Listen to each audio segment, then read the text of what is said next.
அதிமுக எம்எல்ஏக்கள் அணி மாறுவதற்காக பல கோடி ரூபாய் மற்றும் கிலோ கணக்கில் தங்கம் கொடுக்கப்பட்டதாக வெளியாகி வரும் வீடியோ தகவல்கள் தமிழக அரசியலில் பெரும் பரபரப்பை ஏற்படுத்தியுள்ளது. இது குறித்து கருத்து தெரிவித்துள்ள திமுக செயல் தலைவரும் எதிர்க்கட்சி தலைவருமான மு.க. ஸ்டாலின், எம்எல்ஏக்களுக்கு பணம் தந்ததாக குற்றச்சாட்டு எழுந்ததன் மூலம் அதிமுக ஆட்சி ஜனநாயகத்தை குழி தோண்டி புதைத்துவிட்டது. இந்த ஆட்சி இனியும் நீடிக்க கூடாது என்று கூறியுள்ளார். சட்டமன்ற கூட்டம் நடைபெற்று வரும் சூழலில் அடுத்தடுத்து இன்னும் வீடியோக்கள் வெளியாகும் என தகவல்கள் வெளியாகி வருவதால் மீண்டும் இவ்விஷயத்தில் பரபரப்பு கூடியுள்ளது. அதிமுகவின் சட்டமன்ற குழு தலைவராக சசிகலா தேர்வு செய்யப்பட்ட பிறகு அதிமுக இரண்டாக உடைந்து தற்போது 3 அணிகளாக செயல்பட தொடங்கியுள்ளது. முதலில் சசிகலாவை எதிர்த்து ஓ பன்னீர்செல்வம் தனி அணியை உருவாக்கிய போது சசிகலா தரப்பினர் தங்கள் பக்கம் உள்ள எம்எல்ஏக்கள் அணி மாறிவிடக் கூடாது என்பதில் குறியாக இருந்தனர். அதே நேரத்தில் ஓ பன்னீர்செல்வம் அணியும் எம்எல்ஏக்களை தங்கள் பக்கம் இழுக்கும் முயற்சியில் ஈடுபட்டார்கள். அதனைத் தொடர்ந்து சசிகலா தரப்பு தங்கள் ஆதரவு எம்எல்ஏக்களை கூவத்தூர் கோல்டன் பே ரிசார்ட்டில் தங்க வைத்தார்கள். இந்த விவகாரம் பெரும் சர்ச்சையை உருவாக்கியது.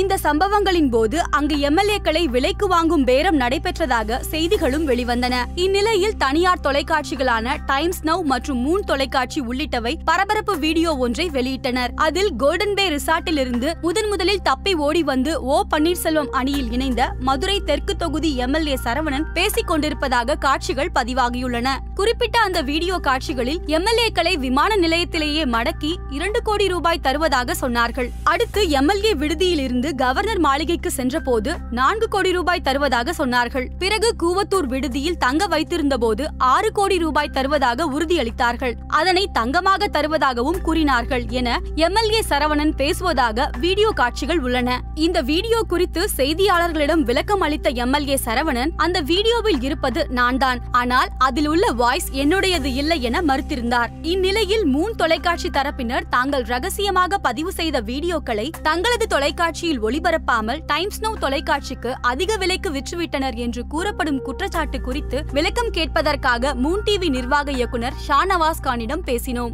அது வெறும் வதந்திதான். நாங்கள் யாருக்கும் வீடியோக்களை விற்கவில்லை. டைம்ஸ் நவ் ஆங்கில செய்தி தொலைக்காட்சியில் இந்த வீடியோக்களை ஒளிபரப்பினால் அதன் வீச்சும் தாக்கமும் அபரிதமாக இருக்கும். மக்களை முட்டாள்களாக நினைத்துக் கொண்டு அரசியல்வாதிகள் செய்து வரும் மோசடிகள் பெரும்பான்மை மக்களை சென்றடைய வேண்டும். அவர்கள் விழிப்புணர்வு பெற வேண்டும் என்பதுதான் எங்கள் நோக்கம். அதற்காகவே டைம்ஸ் நவ் தொலைக்காட்சியோடு புரிந்துணர்வு ஒப்பந்தம் செய்து கொண்டு வீடியோக்களை ஒளிபரப்பினோம். அவ்வளவுதான். அந்த வீடியோவில் இருப்பது அனைத்தும் உண்மை. அதிமுக உடைந்த பிறகு எம்எல்ஏக்களை இழுப்பதற்கு பெரும் குதிரை பேரம் நடந்தது என்பது அனைவருக்கும் தெரியும். இந்த அரசியல்வாதிகள் மக்களை முட்டாளாக்க நினைக்கிறார்கள். இதை அப்படியே கடந்து போக முடியவில்லை. ஒரு பத்திரிகையாளராக, ஒளிப்பதிவாளராக இதை அப்படியே மக்களிடம் அம்பலப்படுத்த திட்டமிட்டோம். அதன்படி கோல்டன் பே ரிசார்ட்டில் தங்கியிருந்த எம்எல்ஏக்களை கண்காணித்தோம். முதலில் ரிசார்ட்டில் இருந்து தப்பி வந்த எம்எல்ஏ சரவணனை தொடர்ந்து கண்காணித்தோம். அவரிடம் தொடர்ந்து பேசினோம். எங்கள் அலுவலகத்திற்கு அவரை வரவைத்து நடந்தது குறித்து நேர்காணல் நடத்தினோம். 3 நாள் அவருடனேயே பயணித்துள்ளோம். திருநெல்வேலி வரை அவர் கூடவே சென்றோம். அவர் கொடுத்த தகவல்களின்படி அடுத்த சில எம்எல்ஏக்களிடமும் இது குறித்து பேசியுள்ளோம். அனைத்தையும் வீடியோக்களாக பதிவு செய்துள்ளோம். கடந்த ஏப்ரல் மாதம் 1ஆம் தேதியிலிருந்து மே 25ஆம் தேதி வரை இதற்காக உழைத்துள்ளோம். அந்த பணி முடிந்ததும் தான் வீடியோக்களை வெளியிட்டுள்ளோம். நாங்கள் வெளியிட்டுள்ள அனைத்து வீடியோக்களும் உண்மை. எம்எல்ஏக்கள் எங்கள் அலுவலகத்திற்கு வந்தது முதல் அவர்களுடன் பேசிய அனைத்தையும் பதிவு செய்துள்ளோம். எம்எல்ஏ பேர விவகாரத்தில் அனைத்துக்கும் காரணமாக இருந்ததோடு எம்எல்ஏக்களை இயக்கிய முக்கிய புள்ளியையும் வீடியோ எடுத்துள்ளோம். அத்தனை வீடியோக்களும் இன்றும் நாளையும் வெளியாகும். இறுதியாக ஒரு பத்திரிகையாளர்கள் சந்திப்பை நடத்தி இது குறித்து விளக்கவும் உள்ளோம். அதோடு எங்கள் பணி முடிந்தது. ஒரு பொறுப்புள்ள பத்திரிகையாளராக எங்கள் பணியை முழுமையாக செய்துள்ளோம் என்றார். மேலும் இதுபோன்ற செய்திகளை தெரிந்து கொள்ள சுட சுட சேனலை சப்ஸ்கிரைப் செய்யுங்கள்.